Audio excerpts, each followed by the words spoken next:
You're listening to Cards to the Moon, a podcast about trading cards from both a collector and investor perspective.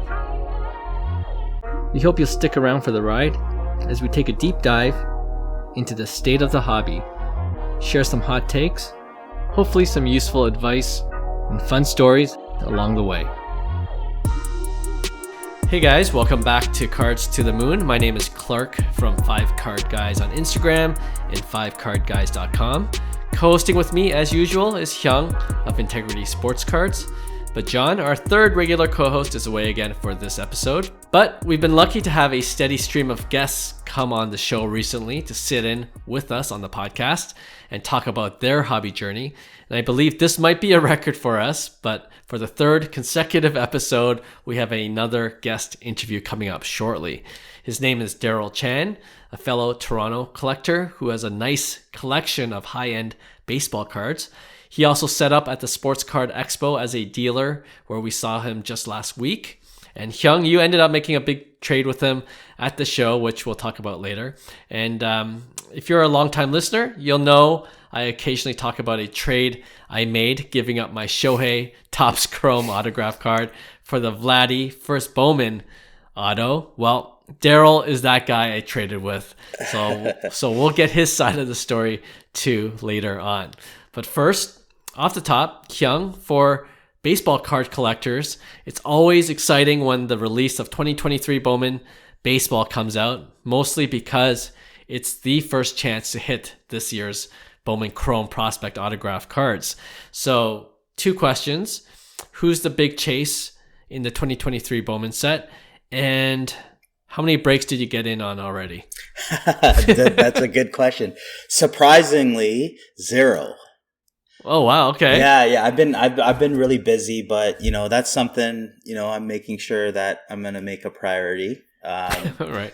I like breaking. Necessarily it might not be the best ROI, but like I love going through cards, like kind of seeing what the set's about, the user experience, and sure. For me, Bowman is way bigger release than any like Topps flagship, like a Topps Series 1 or a Topps Series 2 or a Topps Chrome. Like there's 3 important releases for me. It's Bowman 2023, the first release of the year, and then it's Bowman Chrome in the summer, and then it's Bowman Draft at the end of the year, right? So for me, it's always exciting. I personally don't like the way Bowman is set up because hobby boxes are so expensive.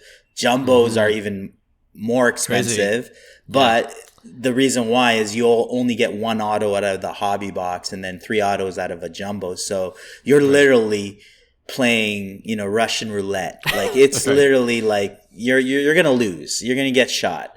So, but at the same time, there are, big time prospects that, a lot of people chase, and I don't necessarily like those chase, although right now the value of the chase cards, and obviously everybody knows, Druw Jones, Andrew Jones' son, is the big chase, and there's this huge bounty by, I think it's David Adams, was it? Yep. David Adams, Card World. Yep. It's crazy. Like you know what? It's good for the hobby. I get it. It's a marketing thing and stuff like that, but it makes no sense to me. Like, whoever hits that and doesn't take the $250K, seriously, yeah, I'm just like, what are you on, man? Like, it's just insane. I'm like, really? It's a no-brainer for me. Like, for me, I'm taking $250K. For context, David Adams is offering $250K for anyone that pulls the superfractor of Druw Jones within 30 days of the release of the product, or $1 million if he becomes a Hall of Famer. Yeah, if you hold on for that long, at the rate of inflation, that $1 million doesn't make sense. It doesn't make sense, at the rate we're going here. $1 million is going to be worth $250K anyways. Absolutely. Why wait 25 years? Is what I'm saying. I'm glad we're on the same page here.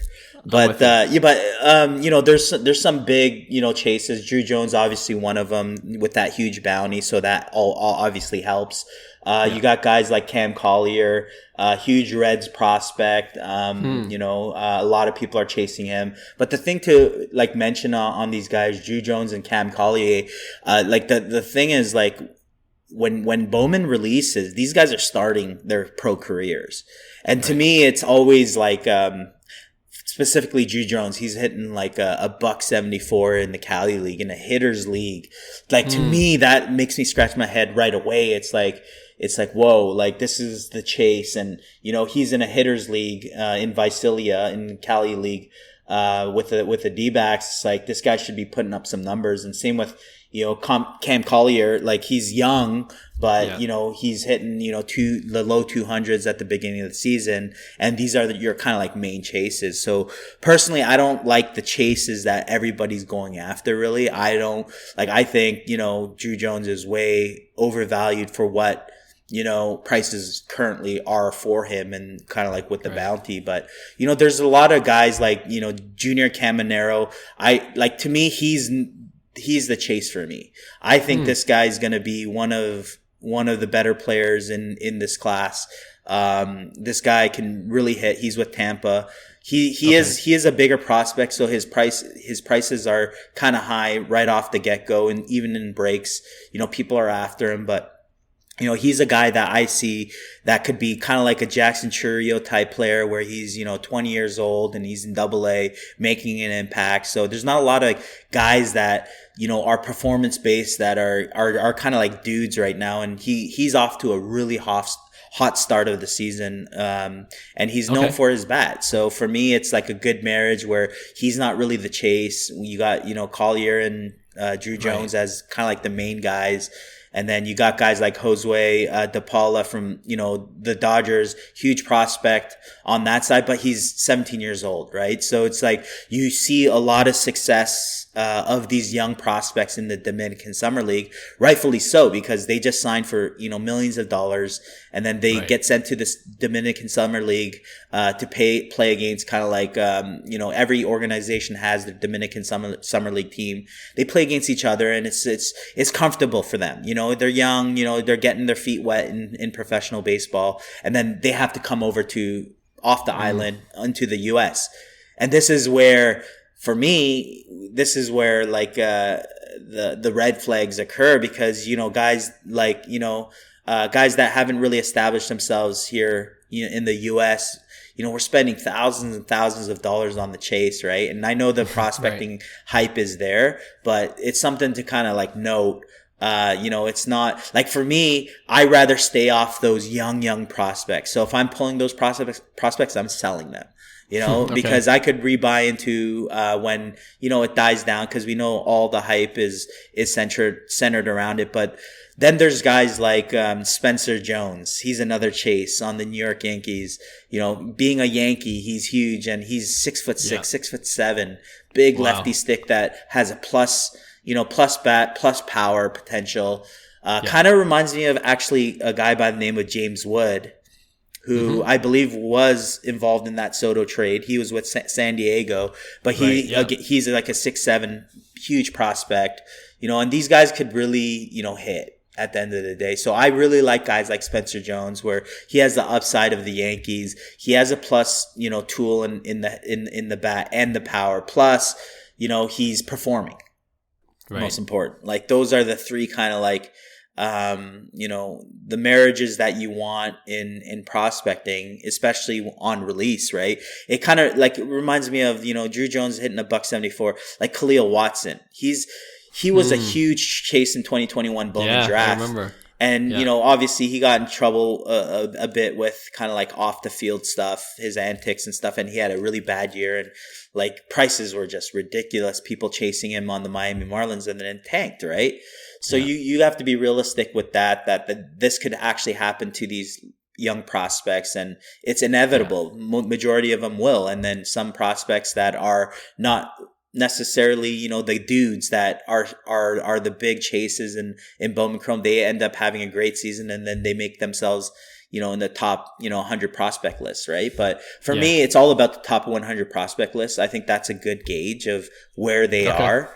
And obviously, if they're not on the top prospect list, you could gauge based on, performance on, young superstars and their potential. Maybe he's a good buy because nobody's on him, right? And that's where you kind of want to be in the Bowman Chrome game, because, anything can happen a year or two. One good season in the minors, which is inevitable for any good superstar. You expect them to exceed in, the minor leagues, right? So that's kind of like the game that I play with when I do, prospecting. It's a very short-term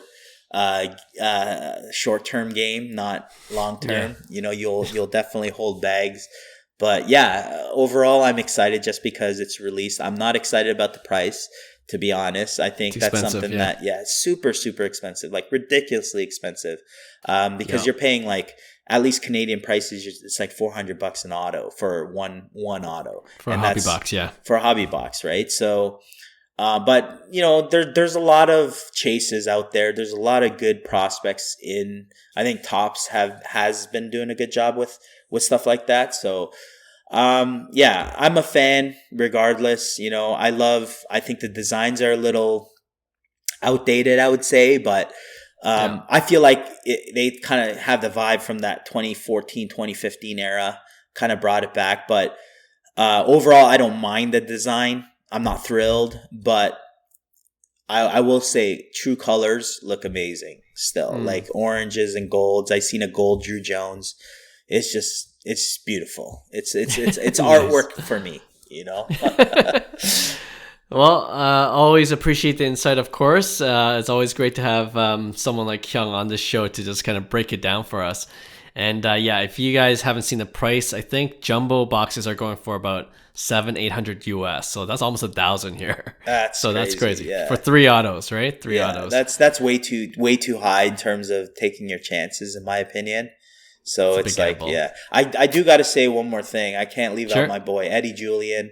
We watched him in the WBC. He was our second baseman for Team Canada. He's one of my guys. I coached him since he was like 15, 16 years old. And he's with the Twins. This is his first card. He's a top 100 prospect as well. He made his big league debut this year. So he's a guy that maybe not necessarily people will be chasing. But for me personally, that's somebody that I think he's going to be a superstar in the big leagues one day. And I'm going to, I'm a collector more so. Yeah. I'm not going to flip any of Julian's cards. So he's somebody I'm looking forward to as well. All right. Shout out to a Canadian athlete for sure. Absolutely. Love it. All right. Well, just going back to that bounty of $250K, we are airing this a couple of days before it airs. So who knows, by the time this comes out, someone might have pulled it. So we'll keep an eye out on that as well. All right. Without further ado, then, let's play our interview with Darrell Chan. All right. Today we have another guest on the show. And as we briefly mentioned off the top, his name is Darrell Chan, who, if you look on his Instagram bio at DCM5V, he's a realtor, an entrepreneur, and an owner of a French bulldog. That's an important detail there. But we know Darrell mostly because of his awesome baseball card collection, and he's a regular at the largest card show in Toronto, the Sports Card Expo, where he's a dealer. We just saw him there last week, so we'll talk to him about his big pickups and trades and how he generally did buying and selling just this past week. Plus, the timing works out great because, as we also mentioned before, 2023 Bowman Baseball was just released, and you can bet Darrell entered a bunch of breaks himself. So we'll see if he hit anything good. Darrell, good to finally have you on the podcast. We've been trying to get this done for a while now. Yeah, thanks for having me. Appreciate it. Love the show. I mean, I kind of promote it as best I can all the time. Appreciate that. Yeah, for sure. All right, before we get into the recent card show and before we get into our Shohei Vladdy trade from a couple of years ago, Darrell, do you mind telling us a little bit about yourself, how you got into the hobby? Like, did you start collecting as a kid? And like many of us, did you leave the hobby and then come back in recently? Or have you been collecting this whole time? Just curious, what's your story? Sure. So my baseball card journey started off in New Jersey. I was visiting my cousin. Mm-hmm. We were there for a family trip, and he was at the store, and he went to the store, and he's like, "Hey, I'm going to buy some baseball cards. You interested?" And I was like, "Baseball cards? What am I going to do with these?" But 1987 Topps, that was the opener. And wow. We started off with rack packs. So he had a bunch of cards, and he gave me a bunch of cards. As I think about it, he probably gave me a bunch of commons just to get rid of stuff. Yeah. But I remember distinctly there was a Barry Bonds card in there. Nice. So I think that's what kind of got me started. It was never the gum, really. I mean, you think it's the gum, but it's not. Definitely, it was 87 Tops rack packs in New Jersey. We were at some local store. It's sort of like a Walmart, I guess, but back in the day it was called something else.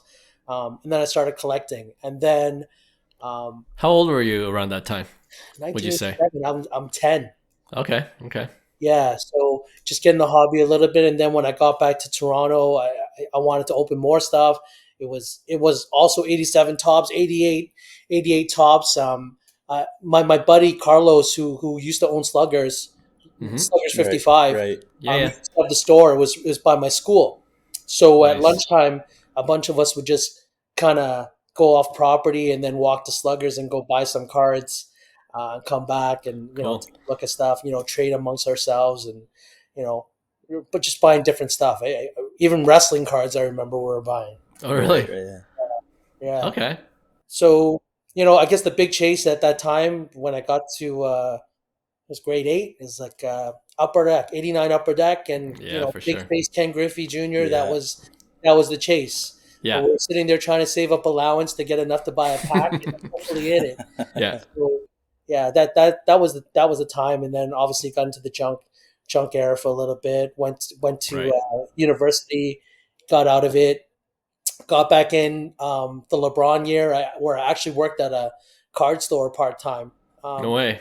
Yeah, I used to play poker for a living, and while I was there, my buddy's like, "Hey, do you want like a quote unquote real job?"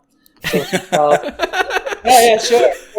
I'll work at the store, and then and then I'll just go play poker at night, which was good until I never got paid, except I got paid in product because I kept ripping stuff. So, luckily for me, that was the LeBron year.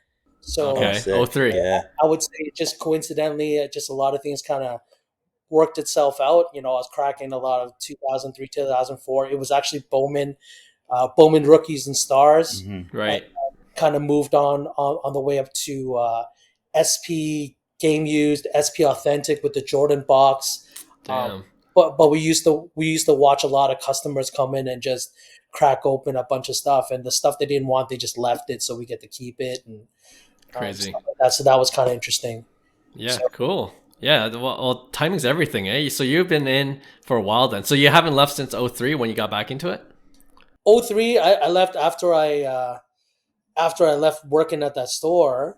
Mm-hmm. I guess I was just focusing more on poker. I don't have time to try to get up. I need to sleep. So just playing poker. And then some of my poker buddies like, hey, let's crack. I'm going to buy a case of 05, 06 SP Game Used hockey.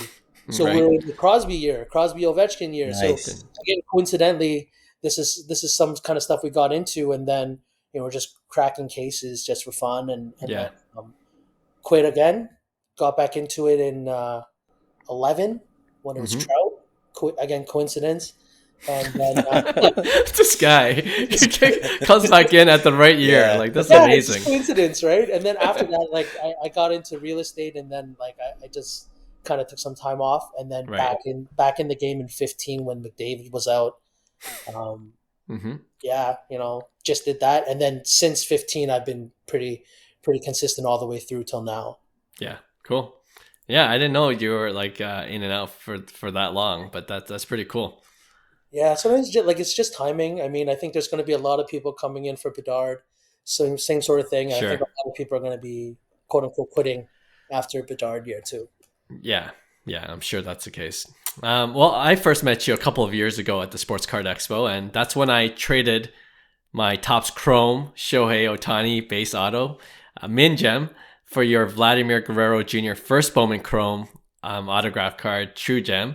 And if you're a longtime listener of the podcast, I've mentioned it a couple times, and I wrote a blog post about it. And I, we always joke when we see you at the card shows, we're like, let's clear the air on our podcast, what the trade was and how it went down. So I'll say my side, and then I'll give you a chance to say your side. All right, Darrell? Sure. Okay. Well, the reason I made the trade, I remember this, that because I bought that Shohei on eBay It's a BGS 9.5 min gem, like I mentioned, for like under $500, right? This was, like 3-4 years ago, and if you remember, Shohei had that one year where he was injured most of that time. So I was like buying the dip, and obviously after the hype when he first came into the league, it's like he was a unicorn. He could pitch well and he could bat well, and he got injured, and then I bought right after that. So I got it for like really cheap, right? And so I thought like he had his MVP year, and then that's when I went to the Sports Card Expo, met you for the first time, Darrell, and I was like, can Shohei do this again? Or what's up? I was playing my odds. We actually talked about this on the pod. We were like, no, yes. You were like, it's not going to repeat. Yeah. No, I'm like, there's no way, he had a phenomenal year. I bought it. I'm like, he just needs one good year, full healthy year, which he gave me, won the MVP. And then I was like, I'm just going to sell high because it was going for, it was 2x by that point at least, right? And then I saw your True Gem Vladdy, and I'm obviously a Blue Jays fan as a Canadian Toronto boy. So I thought, and it's a Bowman Chrome versus a Topps Chrome. All these things just added up in my head. I'm like, that'll be a good trade for me. And at the time, I felt good. And of course, fast forward 2 years. Shohei is a true unicorn. He repeated. He should have won the MVP. A lot of people would say, if Judge didn't hit the 60+ homers, Shohei would have definitely won the MVP, right? And then Vladdy, on top of that, Vladdy had a down year last season, right? So all these things contributed to the fact of where we are today. So Darrell, congratulations. You won the bloody trade. You guys both won. It seems like you guys both won. That's true. I didn't lose money on the Vladdy, right? Well, let's hear Darrell's side of the story. Yeah. Let's hear it. Bob, and I mean, a lot of people come up to the booth. Like if you ever come see me at the show, I'm always busy. Like someone's coming up, I want to do this, I want to do trade, you want to buy. Yeah. And so, definitely when someone comes up with like a quality piece like that, I'm definitely interested. Ohtani wise, I think this is the year I had just come back from the National. So you're saying like you're buying Ohtani on the low. I bought Ohtani at the low in 2018 when he had Tommy John. I was a big thing, and I try to buy Asian players and stuff like that. I'm like, even if he's a bust, at least I'll go get it. But that show, I traded some stuff. It was about $1,700 worth for a blue pitching BGS 9.5. Oh, wow. 9 center. Nice. Yeah. I also at the show bought an orange Topps Finest Raw, true orange, which I graded, and it was also a mint gem. Mm-hmm. And also after that show, I bought a raw blue batting, which ended up gemming. So nice. Right before that show that we did that trade, I had sold both my blue Bowman Chromes for $25K US. Wow. And also the orange. This was the same time when I pulled that Wander Superfractor, right? Out of my own personal case, the Wander Superfractor Topps Prospect 100 auto. So I sold all that stuff together. It was crazy. Basically I got $10K for the Wander too. Wow. That whole lot I got cleared like 40 G's. Damn. Crazy. So the reason why I wanted to acquire another Ohtani is because literally I had no more. Gotcha. I kind of got out at the max. Yeah. And, I was feeling a little remorse. Obviously, right. he was going to win MVP, but that's the way the cards are sometimes. You kind of have to sell it, leave a little room for someone else to want to grab it, and then you should make it because at the end, I already 10X'd. Yeah. Right? So at 10X, I mean, what else do you want? What else can you really ask for, right? So when you brought the Ohtani, I'm like, okay, yeah, I'm interested. I'm thinking something very similar where, to be honest, those Vlads, I had like 6 of those. Yeah. So, like if I'm going to diversify my portfolio, this is the best place to take it. And if I remember correctly, you actually paid me cash on top. So I was. I'm trying to forget that. All right. So like to me, like I said, these kind of trades, the best kind of trades are when you both feel like you've lost a little bit. Right. The trade was fair. Yeah. So I think so. for me, I was like, again, diversifying my portfolio. It just so happened that it worked out this way. I mean, I still like Vlad. I did sell my last Vlad at the last expo, Hmm.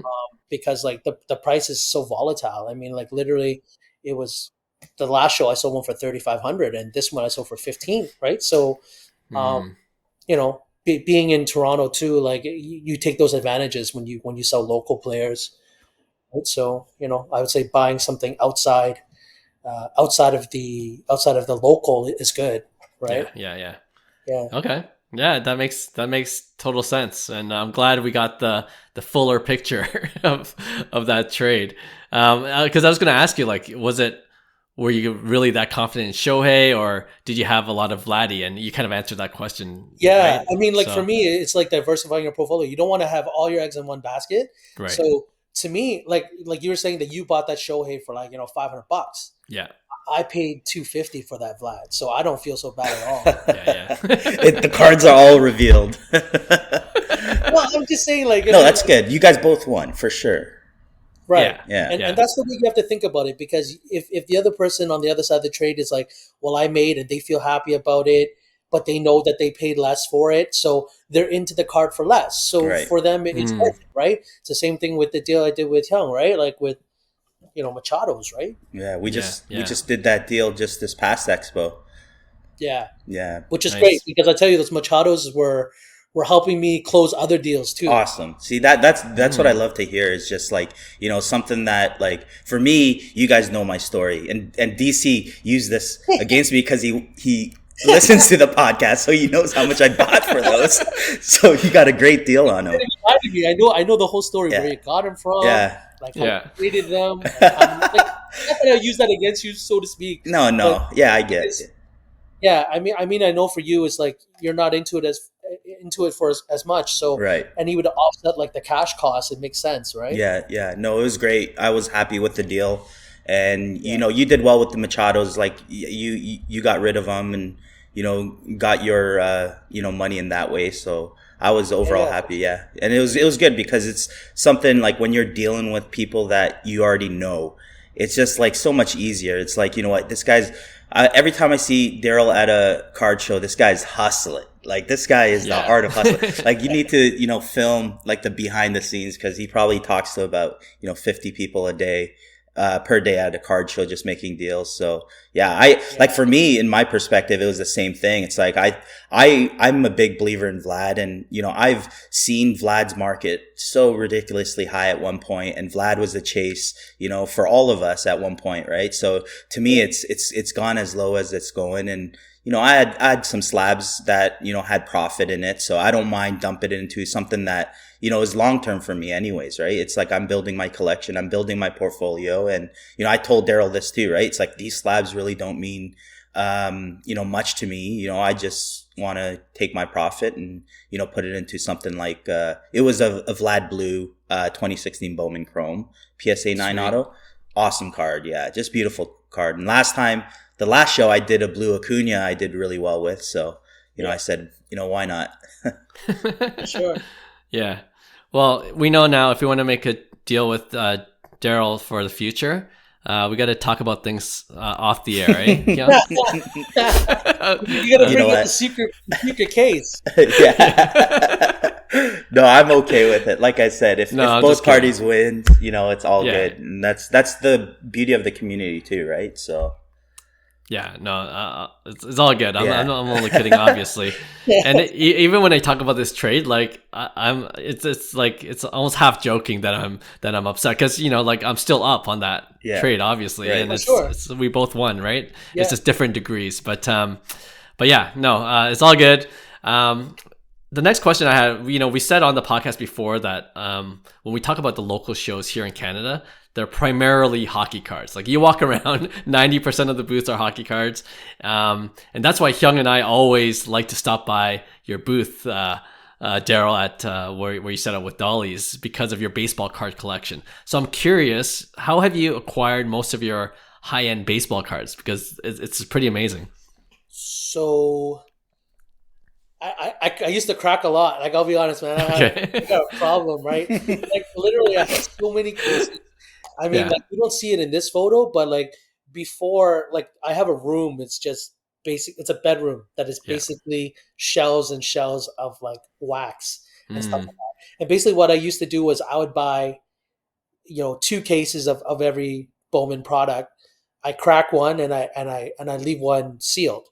But I got so busy with real estate that it got to a point that I'd buy 2 cases of some stuff, and Hmm. by the time I had time to open it, the price would already have gone up for the case itself. So it doesn't make sense for me to crack it. So Right. a couple shows ago, I sold a large portion of my wax to David Adams for like 50 grand.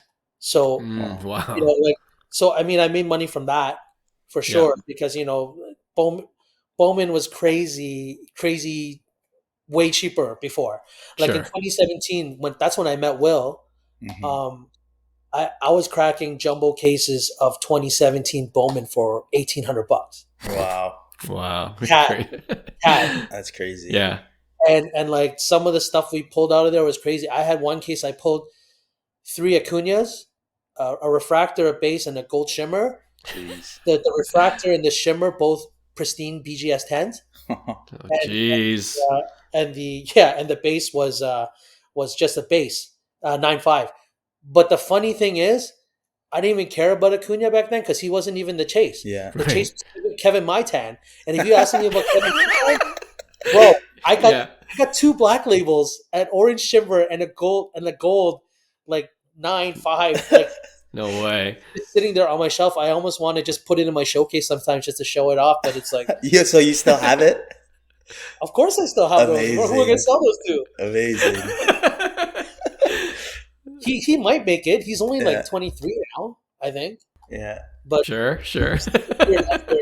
off their rookie chart a long time ago. I mean, that's the thing with prospects, right? Like sometimes Right. you hit and sometimes you don't, right? But True. so I Very used to true. crack a lot of stuff, and I would say I'm pretty lucky. Like most people in the industry, when they see, because I whenever I crack my stuff, I record it.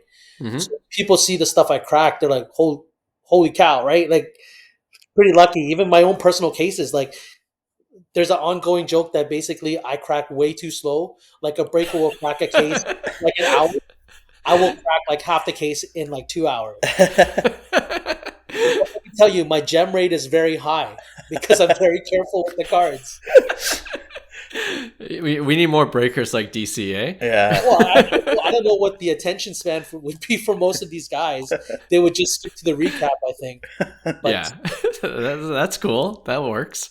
so I think for me, it's like, I bought some stuff too. I mean, Yeah. you kind of acquire your collection. Some pieces that I sold for a lot, I've reinvested the money into buying Okay. more pieces. And Right. because I do these shows, I mean, I only do the expo, to be honest. It's the biggest show. I do it twice a year because I don't have time to do this stuff. Like, just pricing alone and comping stuff is like a pain. Yeah. But these shows, I'm always able to acquire stuff because people always bring me things, and they always know that, like, cash wise, I'll always have cash if I want to buy something. Hmm. But generally speaking, people come and they're like, "Hey, I want this piece. Are you willing to trade?" And of course, I'll say, "Yeah, but it's got to be something really good." And then, trade values are a little bit different unless it's something I really, really want. So, Right. like I acquire pieces like that. So That's interesting. Yeah.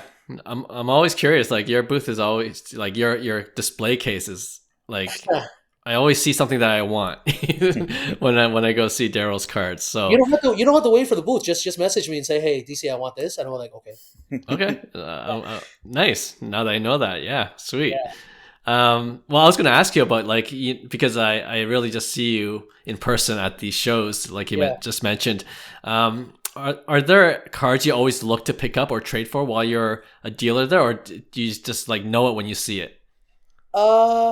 I would say generally speaking, I'm trying to pick up slabs or SP stuff that I know I can, like liquid cards that I can sell. A Mm, lot of the times, like when I do these shows, even the stuff that I got from Hyung in the trade, I don't have most of that now because I sold it at the show or I went towards another trade. right. So a lot of these kind of cards, like I acquire, I kind of gauge what the interest for something would be. Like Okay. this show, I acquired a bunch of J rods for my, like, I figure I can sell them anyway. But Yeah. like if I was getting Vlad autos or or stuff like that, like cards that, because there's different tiers of collectors, right? So I'm trying to hit every kind of tier, so to speak. And then the way I have my booth set up is like with my buddy, because he does a lot of lower end stuff. I don't really have the time to kind of sort through it, but he handles that stuff, which is great because that helps me get rid of a bunch of things that I never even sorted through that was just sitting there, but like $25, $50 here and there, and it just adds up, and then I'll just use it to acquire like a big card. So a lot of people bring me stuff, and when you're buying, sometimes people like maybe they're not into it as much, so they won't charge you as much. And at the end of the day, cash is king. So like when people see the money, it's like, well, okay, I'll take it. But for trades, like definitely I did some stuff, and I'm going to show you something that I know you're going to really, really like. Can you show us now? Yeah, what are we talking about here? This is a good time. Yeah, this is a good time to show us. I got to full screen this. So I don't know if I don't want to show you everything, but I selected some cards. I kind of want to build it up, right? Okay. So this one first. Oh yeah, I seen that. I was like, that's a great card. It's an Ohtani second year Topps Chrome gold. It's a gold, so it's out of 50. It's a 2019 Bowman Topps. I'm sorry, 2019 Topps Chrome Ohtani gold. I like it. Beauty. I picked up Jonathan Taylor XRC gold out of 10. Nice. Oh, wow, I love XRCs. Yeah. Off season, right? So assuming they get a QB for this guy, he's going to be good. So I guess one other thing is too, I try to acquire stuff during off season because it's the comps are less. Yeah. So any football these guys brought, obviously, like I'm trying to pick up Mahomes, like QBs and stuff like that. But I picked up a couple, like a Devontae Adams, like out of 10 auto. Like Jalen Hurts, like numbered stuff. Yeah. It's Jordan Waller Black. I like him. Ooh. Yeah. 75. Jordan Waller. 75. Yeah. Cover match. Curtis Mead. I like him too. Okay. That's Sapphire. Yeah, it's Sapphire purple. That's a beauty. Very nice. Out of 10. Yeah. I actually picked up 2 Jason Dominguez PSG refractors. Yeah. And like the price that I got him at was like a good cash price, but like I've already sold one for like a lot more. Oh, nice. Already. J-Rod SP out of 71. Yeah, the black. I saw that at the show. Yeah. That's a so beauty. I picked that up in the trade like literally like half hour before you got there. Yeah. What did do you remember what the J-Rod black, like what you traded away for that? Or like what was I traded a Trout 2011 Topps Update PSA 10. Oh, okay. Nice. Okay. But I have multiples. I have multiples of that too. So I like that trade. Yeah. I think that was a good trade. I mean, and for you, I like it. Yeah. This J-Rod vintage stock. Vintage stock. Yeah, I was 99. Underrated. I think vintage stocks are underrated. Never seen that. Yeah. Crazy. Oh, one of my favorite ones here. You got to keep that. It was a Topps Chrome Manny Machado PSA 10. For the podcast listener, it was the Manny Machado Topps Chrome that Hyung one of 9 to Darrell. He probably sold 8. 1 of 9. So I have 2 left out of the 9. Nice. Wow, so, you moved it that quick. Yeah. That's the thing with the show is that a lot of stuff like you can kind of flip, like turn over, like literally you're I don't know, like a couple things just rolling in again, like you're double dipping a couple of times. But as Hyung said, like I kind of use Machado as a deal closer. Like say we're close on something, right? And like the price difference is like $100 or whatever, right? A couple hundred. Okay, what if I throw in this Manny Machado Topps Chrome? It's worth $200. Yeah. And the guy's like, the guy thinks he's winning the trade, right? Yeah. Obviously, he's winning the trade. Yeah. But to me, it's like, well, it didn't cost me the same, so it's worth it. Plus, I had 9 of them, so. I love it. Okay, but this is the one I want to show you. Okay. Oh, yeah. Second year, Topps Chrome, 84. Red Ohtani auto. Out of 5. Out of 5, yeah. Old auto. 1984. Wow. I love that card. Yeah. That's amazing. So color match. Amazing. exactly. So that's going to be going to grade that. I'm going to go to the national and get it done. Nice. I think that's more of a BGS one, just based off what we see there. I was going to say I have a bunch of PSA 9 Machados if you're interested. not now. maybe at, the thing is at the show. I'll be honest with you. Yeah. It's because I'm there like for X number of days. I can gauge how much time I have to flip or get out of something. Yeah. Right. So if sometimes people will bring me a card at the end of the show and want me to buy it cash, I'm like, well, this doesn't make sense for me now because now I got to wait for the next show. Yeah. Yeah. So it's more difficult. But usually when people bring me stuff at the beginning, usually the Thursday at Expo is like, they say it's VIP, but honestly, it's a lot of just dealer to dealer trades. So a lot of the time I'm not going to be making deals there because those guys are just basically taking my stuff to put into their showcase. Right. But the reason why I do really well is literally, like you were saying, like there's not a lot of baseball guys at the Toronto Expo, and everybody knows me because I always have mostly baseball. Mm-hmm. When people ask me, and I have a very small selection of hockey, but the hockey is good stuff. But really, it's the baseball that gets a lot of people, right? Sure. That's what drew me in for sure. For sure. I mean, you don't see it often. I mean, when you go to the national, it's going to be reverse. You'll see very little hockey. Yeah. But I would expect that. Is rampant, which is great because like that way on the other side of the table, it's actually quite fun. Yeah. Nice. So you've been to national before? I've been to national like 4 out of the past 5 years. Nice. Oh, okay. Yeah. I mean, I make it a thing to go, except for when it's in Atlantic City, because that's the only one I don't want to go to. Why? The venue isn't so fun. Basically, there's not a lot of stuff to do outside of gambling. Right. Whereas in Chicago, I can go catch a Cubs game. I can catch a Sox game. True. I can go like see the city and do a bunch of stuff. Yeah. So that's why it's more enjoyable for me. And when it was in Cleveland before, it wasn't so bad either. There's the Baseball Hall of Fame. There's the Hall of Fame. All those different things you can go. Yeah, things to do for sure. Time off. Yeah. Cool. Just going back to your Shohei, that red 84, right? So you picked that up? You got that at the recent show that we're yes. at? Yes. Okay, so I guess that's one of the benefits of being at a live show. Like for raw cards, you could really inspect it, right? Is that a benefit, or was it because of Shohei you just wanted? It was because it's just Shohei. Okay. Actually, it was already graded in a different holder. Mm. Oh, I see. Okay. But it's one of those holders I don't really like, and I don't know if I should mention what holder it is. Okay. But, so you cracked it. Yeah, for sure. That's an automatic crack. Yeah. But either way, at least I have a general idea of what it could be. The condition, right? To be honest with you, I don't even look at my cards. I give them to my friend. Like, my eyes are so bad. My friend takes a look at them. But like, I mean, obviously I can see if there's a crease and stuff like that center. Right. Down to like different surface issues or things like that. Like that's not really my forte. But I know that the prices that I pay for raw stuff, it's still worth it for me. Like I picked up that Volpe raw auto. I got a pretty good deal on it. I flipped it at the end of the show. Actually, that was part of the trade for that J-Rod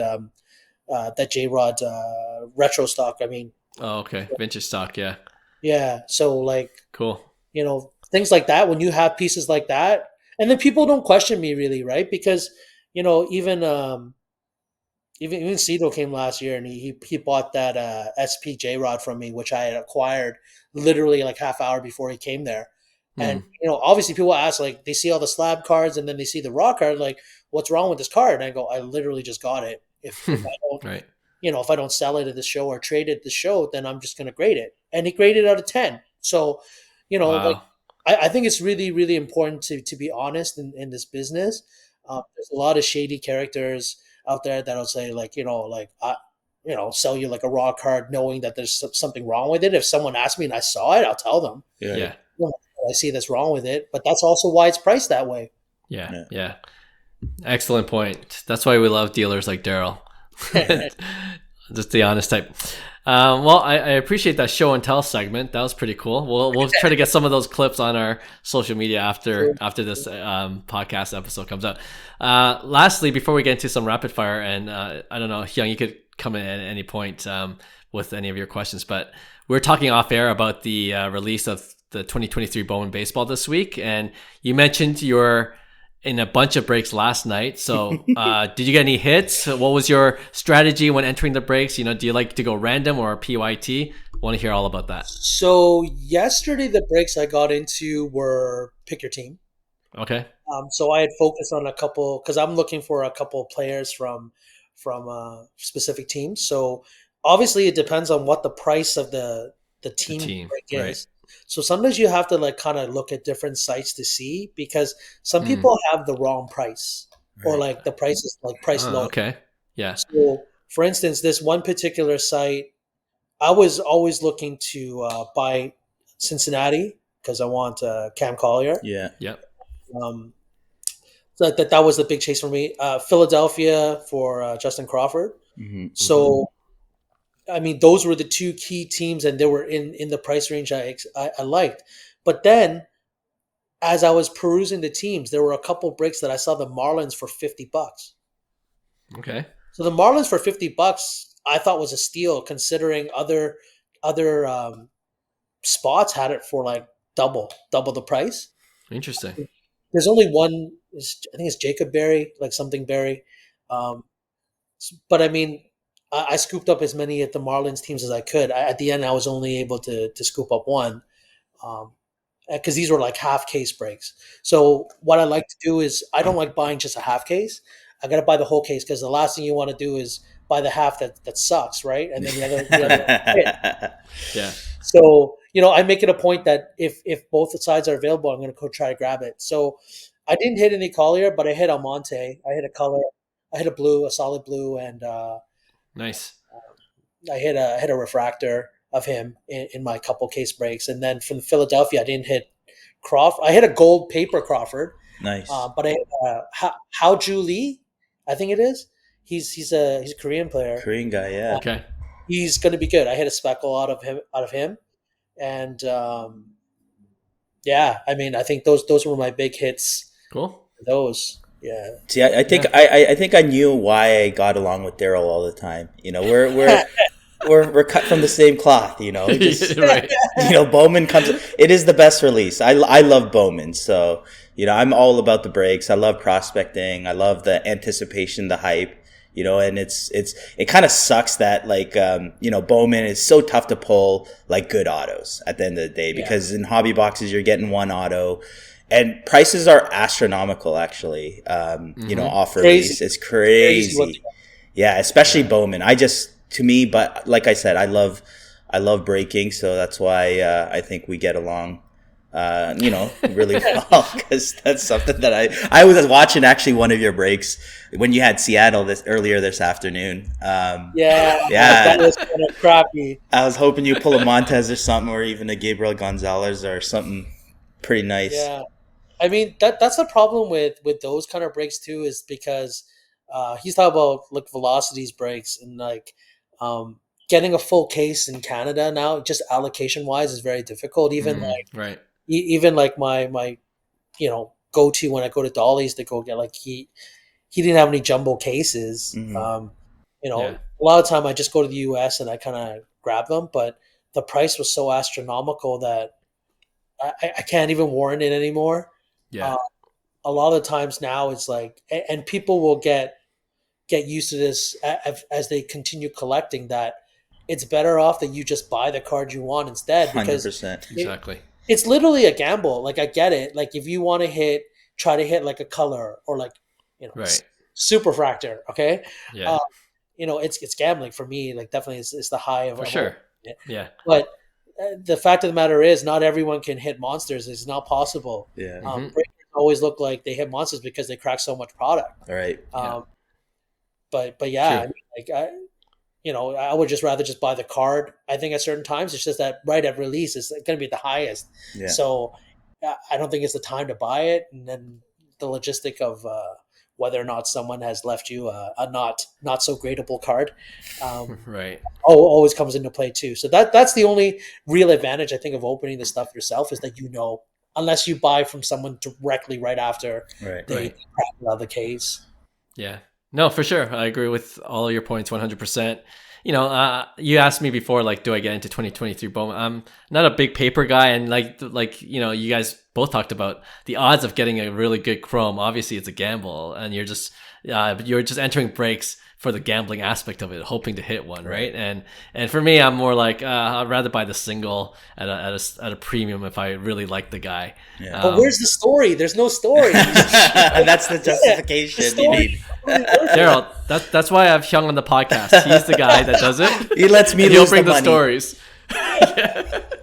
He'll lose some money, but he'll get some really good hits. I personally like breaking like Bowman because there are multiple times, even though like let's just say I don't like hit anything, there are multiple times a year or 2 year later I have cards that are just like, what? Like, it happened with Michael Harris. That Michael Harris 10 was in my common cards. It ended up PSA 10ing when, he won Rookie of the Year. I submitted it and it PSA 10. That was just in a junk pile because in 2020 it was Volpe, or that whole year it was Volpe Dominguez. That's all anybody cared about at that point, right? So, like, for me, it goes both ways too, but obviously, the ROI instantly at point will not make sense because I guarantee you could even buy probably, a jumbo or hobby box, of 2023 Bowman and hold it. And you'll probably do well in the long run if you don't rip it, right? So there's that aspect of, it could go both ways at rip. You could hit a red monster that totally, changes your game in terms of your cash flow and stuff like that into ripping products, right? And I see a lot of people actually do that on rips. Because I always see Facebook. That's all my feeds are, by the way. Facebook just exists strictly for ripping. Yeah. So I see people like pull these monsters and I'm just like, man, that's the thrill though, right? It's, being able to zone in and not, rip your own boxes. You join breaks, you get lucky, the pick your team makes more sense to me, but, randoms, you sometimes could get lucky and, win out on some stuff too. So yeah, no, I enjoy the whole release 2023 Bowman. It's exciting. I've been watching some breaks. I haven't participated myself, but it's inevitable is what I'm saying. after this show. Yeah, exactly. I have a break waiting. I'm coming over. I'm gonna bring a case. We're gonna crack it. Let's do it. Let's do it. 100%. Let's do it. Let's film it. Yeah, that'll be fun. I'll come by just to watch. Yeah, let's do it. Darrell, this is fun. This is fun catching up with you. And what we like to do with our guests, like I mentioned at the top of the show, I'm just going to give you 4 or 5 short answer questions, or they're short questions. You could answer them as long as you want. And they're pretty simple. Is that okay? Yeah. I won't be like Denny. You can see I listen to the show, right? Yeah. But Denny was cool. But yeah. Very cool. Very cool. Yeah. No, okay. Well, the first one, if you heard that show, you'll know the first question. Favorite card you currently own? My favorite card. So not the most expensive card, right? Favorite. It could be the most expensive. It could be the cheapest. So my favorite card is the 53 Topps Mantle. Ooh. Wow. It took me 6 years to find. Okay. Because in the certain price range, and I could only really kind of warrant to buy like an altered version, but I wanted to make sure it's altered authentic. Mm-hmm. I have that at the show posted all the time just because it brings people in to talk about it. But the eye appeal on that card, on the front of the card, is crazy. Color's really, really solid. I get a lot of compliments. And then people will ask, like, what's wrong with the card? Then I show them in the back. Basically, back in the day, a lot of people used to, like, stick them onto notebooks or stuff like that. Right, yeah. Peeled the card off. The back of the card, some of it's missing. Right. Gotcha. Right? Gotcha. But the front of the card is preserved and it looks so nice. So that's definitely my favorite card just because, not that I wouldn't sell it. Obviously, like if someone came and give me a crazy number, I'll sell it. Yeah. And then I'll find another one. But that one, it took me so long to get. Cool story. I like that. Awesome. Well, I had the second question. I'm not sure if it applies because you mentioned you really only set up at the Sports Card Expo. Like, have you set up at other shows like outside of Toronto? I took a shot. I set up in LA with my buddies one time to do an LA show. That's where I actually I did quite a few deals over there too, having some baseball that these guys didn't have. And, that's where I was able to actually acquire some of my Mike Trout stuff and Ohtani stuff. So the thing is, logistically, it's very difficult to bring so much inventory across the border, Right. without having problems and stuff like that. So like, I'm probably not going to do that again. Um, I find when I go cross border, then usually I'm just more of a buyer. Like I'll bring like 5-10 cards that maybe I want to trade towards something or Gotcha. sell. Then that's the best way. Okay. No, I was gonna ask you like, what was your favorite?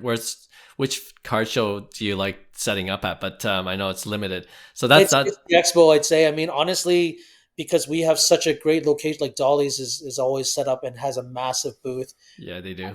And like, I guess all the different vendors in our booth, everyone knows for one reason or another, whether it's from breaking, whether it's from local spots. Like one of the guy Kyle set up beside me is from Ottawa. You got a lot of Ottawa guys. Hmm.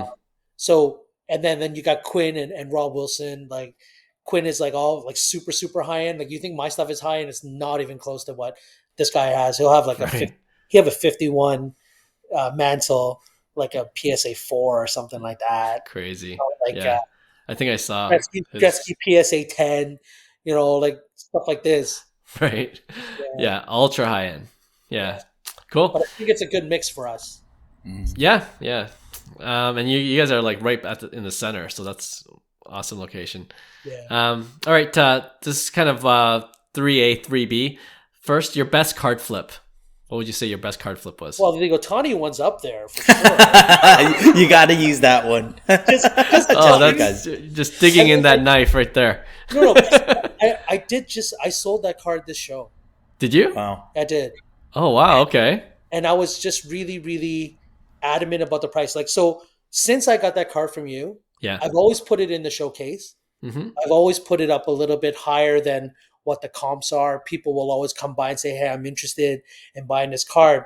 Would you take this?" And I always say no. Like I'm really adamant about that. Even this show, I priced it at $6K, Yeah. and the last comp was like, I don't know, 4,000 US or something, so a little bit under $6K. But at the end of the day, there were a lot of eyes on it, and I know at the show there wasn't any other ones. Because you as a dealer, you walk around too just to see what you're competing with. Right. Baseball, I'm not really worried, but Ohtani original auto wise, there wasn't any. Yeah. I saw there was a sticker one because someone came by and offered to me. A lot of tops now with the new autos, which I'm not crazy about. Right. Mm-hmm. So this one guy came who bought a lot of stuff, mind you. Every time he came back, he bought more stuff, but he kept asking about the Ohtani, and I said, I'm not budging on the price. Fourth time he came back, he bought it. Wow. Okay. Straight Yeah. up. Yeah. Nice. Okay. So I would say that's one of my best deals. But I think a lot of and I guess just buying the cards, like I've bought some cards before, like when there were prospects like really low. Yeah. And the ROI on them is like 10, 15x. Like those Ohtanis I was telling you, those blue Ohtanis. Like I picked up Juan Soto Gold when he came out for $200. I sold it. I sold it when he got called up for $3K. Yeah. Okay. Like US, like whatever, but 15x. Yeah. But if I had that card now, Oh, it's crazy. or like, you know what I mean? Yeah. And like, stuff like that, I'd say those are good. But you can't look back at it like that. You have to think like, what did I do with the money? Yeah. Like, what did I roll it into? Exactly. Stuff, Exactly. right? Yep. For sure. That's definitely a good lesson. And so on the flip side, pun intended, what's your worst card flip? Worst card flip. Because we like to be accountable on this podcast. We have a segment called Dead Wrong sometimes. Sure.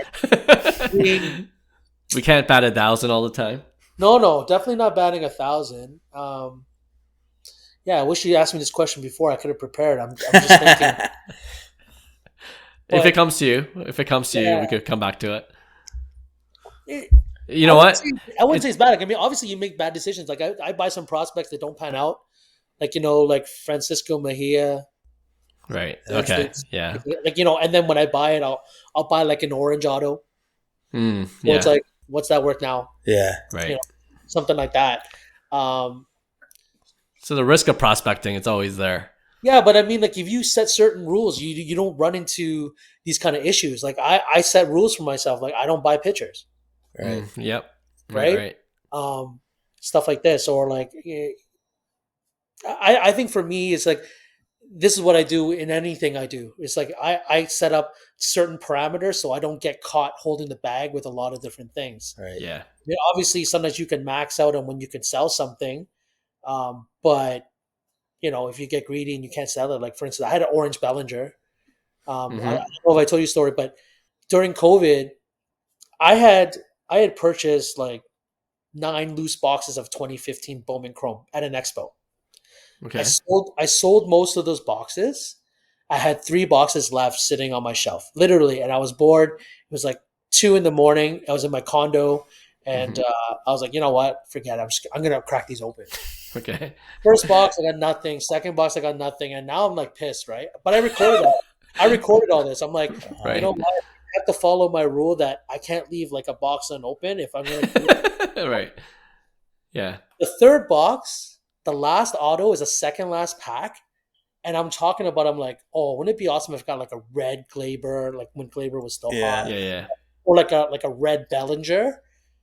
And lo and behold, I'm peeling the card. I see the LA logo. And it's orange. I'm like, oh my god, That's the best feeling. Bellinger, right? Yeah. And it's like I'm trying not to yell in my condo because it's literally 3 in the morning.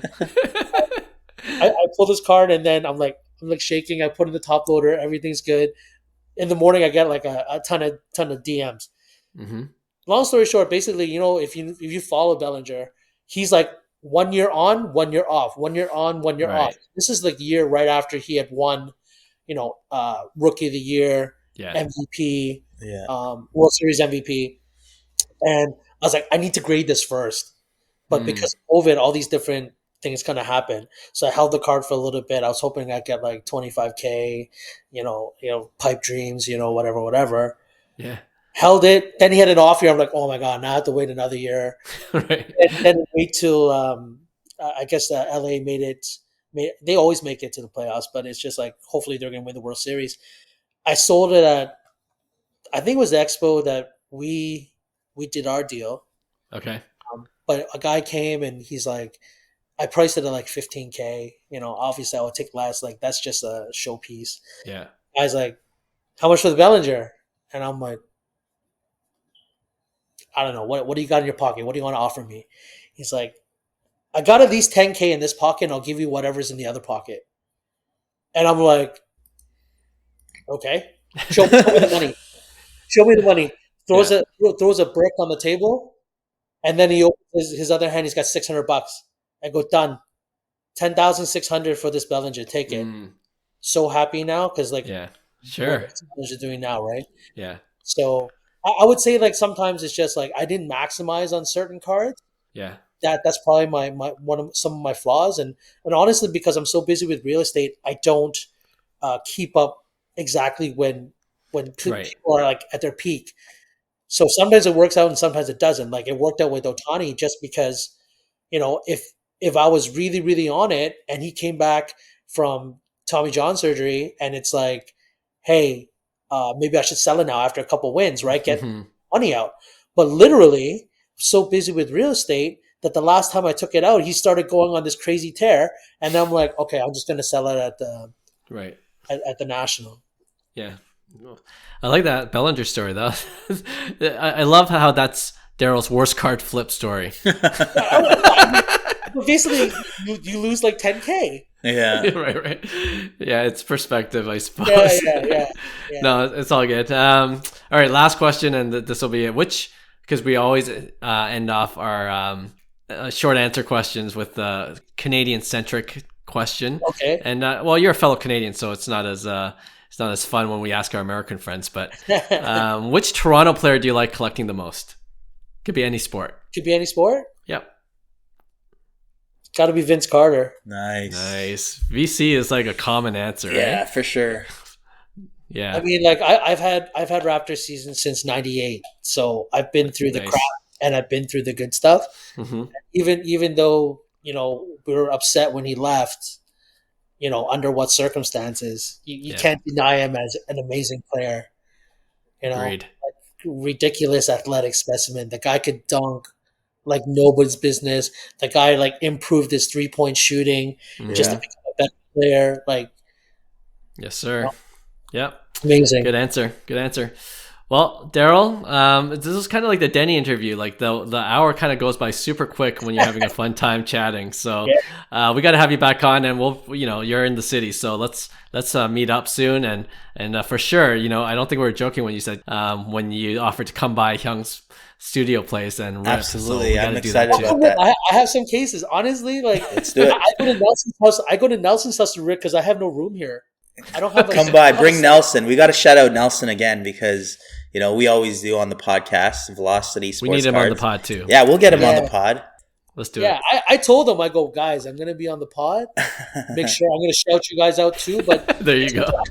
So everyone, Velocity is gonna be listening for sure. Nice. Sweet. All right, good stuff. Thanks, Darrell. Thank you for having me.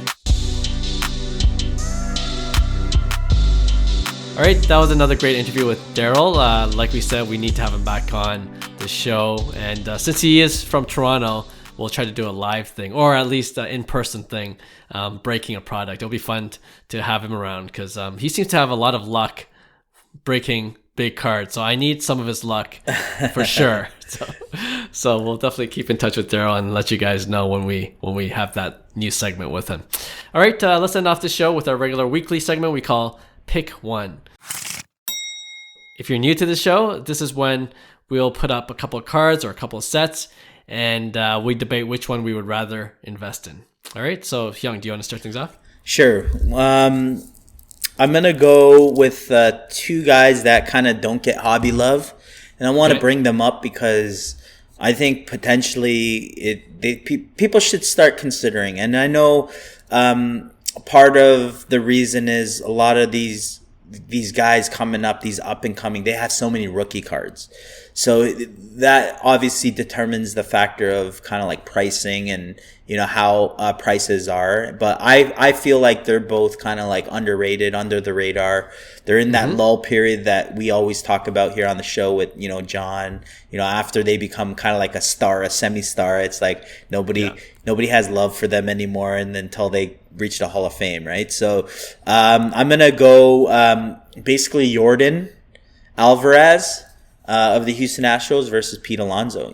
Pete Alonso's having a pretty crazy season starting off.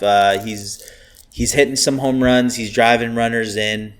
Typical 250, 260 batting average as expected. But I think Pete Alonso has a little statement in him because I feel like he wasn't too happy at that Team USA roster, like his playing time, like he wanted to play, but obviously that's a lineup filled with, and they didn't get the job done. So I feel like Pete Alonso has something to show for. He wants to prove something, and this might be a year. I mean, if he follows up in the city of New York and hits 62 plus, I'm just saying what would happen, right? So I want to get him involved because I see somewhat of a price increase in Pete Alonso this year, which we never seen in the past couple of years, but now we're starting to see it move. So let's go Pete Alonso. We're gonna stick with Bowman Chrome because I know, Clark, you're a Bowman Chrome fan, and you don't do flagship rookies.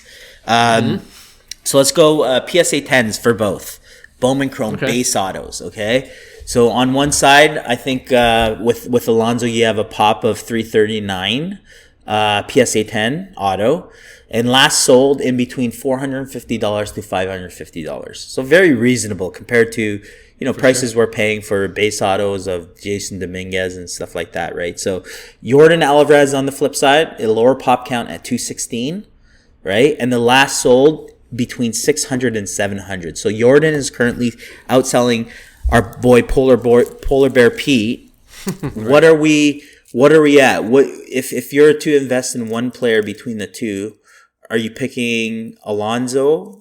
And in this circumstance, we're going to stick with the Bowman Chrome because both have too many rookie cards out. So what are you going to go with? I think this is pretty easy for me, and you kind of laid out a couple of really good points why I'm going with this player. The fact that he plays in New York, the fact that he can mash. I mean, both can mash, but obviously he's off to a hot start. 10 homers already. 10 homers, yeah. That's he's in the double digits already. He looks like he's healthy, unlike Yordan, who has a neck thing, right? He's injured with neck, but he's still going to drop probably 40 and hit 300. True. I mean, he's Mr. Consistent when it comes to power and average. So I'm not too worried about that. But... But you said the answer is easy. So before I continue, I'm just going to say, Yordan is 26 years old with a 14.3 WAR. Okay. Yeah. And Pete Alonso actually.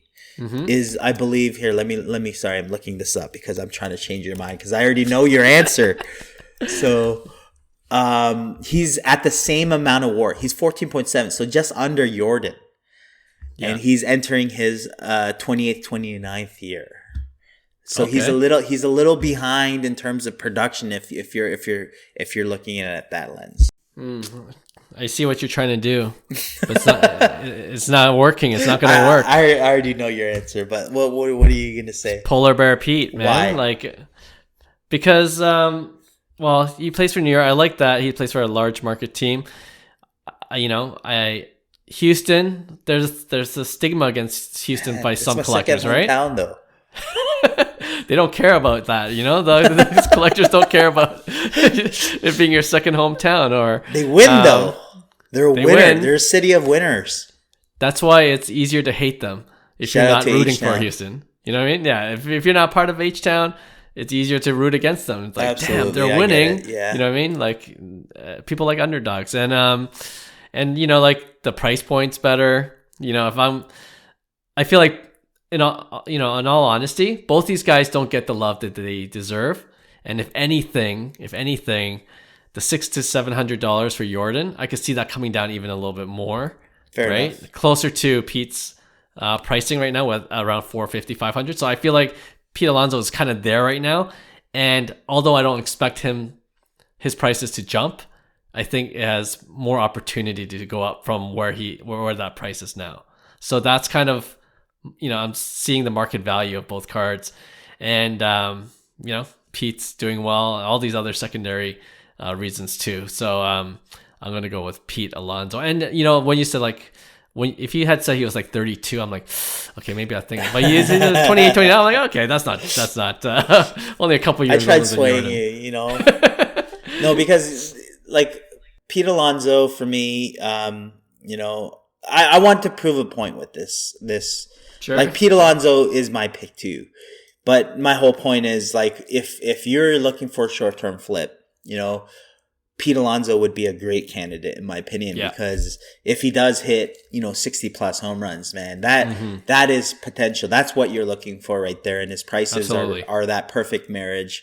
And for me, I just wanted to kind of see.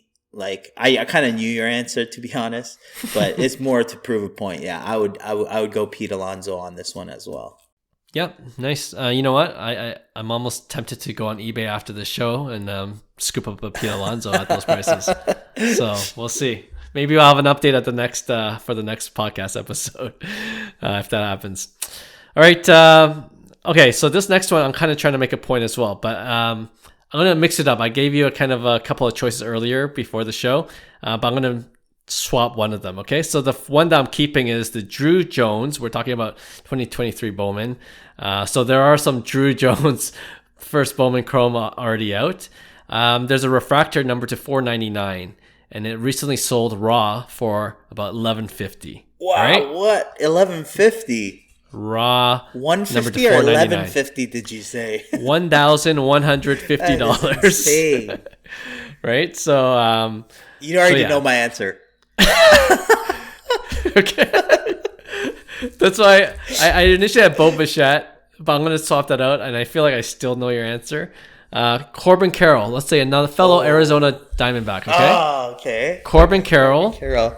Numbered to $499, so same refractor. His, of course, is a 29 Bowman draft. PSA 10 grade, and it sold recently for $1,000.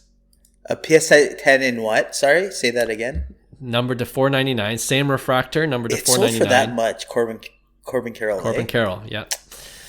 Primarily known for his speed, of course, but same team. What are you going for? Oh man, this is tough. This is a lot tougher. Because you would have gone for Bo Bichette easily, right? Easily. If you said Bo the blue Bichette, wave? oh yeah, if it's blue, 100%. Like Right. I would have probably went like refractor at that point too. Corbin Carroll's interesting to me, man. Like he's like I personally seen Corbin Carroll play. He's a phenomenal player, and I think he's gonna prove a lot of people wrong. But I don't think he's a 30 home run guy, which everybody understands. He's a small guy. He's a smaller guy. Him and I'm telling you, Pete Crow Armstrong and what's called Corbin Carroll remind me very similar. The way they play, like speed based game, just a grinder, dirt bag. So for me, Corbin Carroll is gonna have a phenomenal big league career in my opinion. And in this, like Druw Jones, it's just, I think there's so much hype around him. And if he was hitting like 350, in his first year in pro ball, the guy's hitting a $174. It's very tough for me to buy at the peak when somebody's not performing, even though the hype is like there, even if he's like the biggest hyped prospect, in the last 10 years, doesn't matter. He's still not performing. Whereas Corbin Carroll, he's been performing every single year. He's going to be a big league all-star. He'll probably be an all-star this year. Arizona's a young team coming up with guys like Jordan Lawler and now, guys like what's called Druw Jones and stuff like that. So it's an exciting team. So for me, in general, I think Corbin Carroll is the pick. I think Druw Jones is way overpriced for what he is right now. And it's the big Bowman hype, especially with the bounty, being at $250K to cash out on that superfractor. I think there's a little more hype than that you're going to buy into in that point. So I'm going to definitely pick Corbin Carroll. Okay. Yeah, I knew you were gonna pick.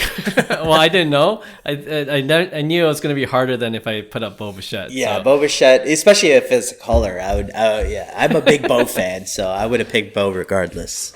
Okay. So mine's gonna. Oh man. Don't even try playing devil's advocate. Tell your true feeling right now, because don't even give an opinion for. Who's gonna hit more homers, Druw Jones or Corbin Carroll? In year 3. Yeah, but that's the thing. It's like what's going to happen? That 1150 is going to drop to about $300, and then that's where you start. Go from there. Okay. If he hits that many home runs, then yeah. Hey, maybe Druw Jones comes off and just keeps on hitting like crazy. You look at Julio Rodriguez. You look at Acuna. Like you look at their previous prices of where kind of like their refractors went. Before they were in the big leagues, and then where their spikes were, and you'll see that it's not worth it to buy and it was raw too, right? Yeah, that's insanity. Right. That's what's wrong with the card hobby. Why were you buying Druw Jones refractors for $11.50 at release? Hey, it's fresh out of the pack, so it's got a good chance to. You know what? I hope I pull Druw Jones. so it's a right away. Absolutely, 100%.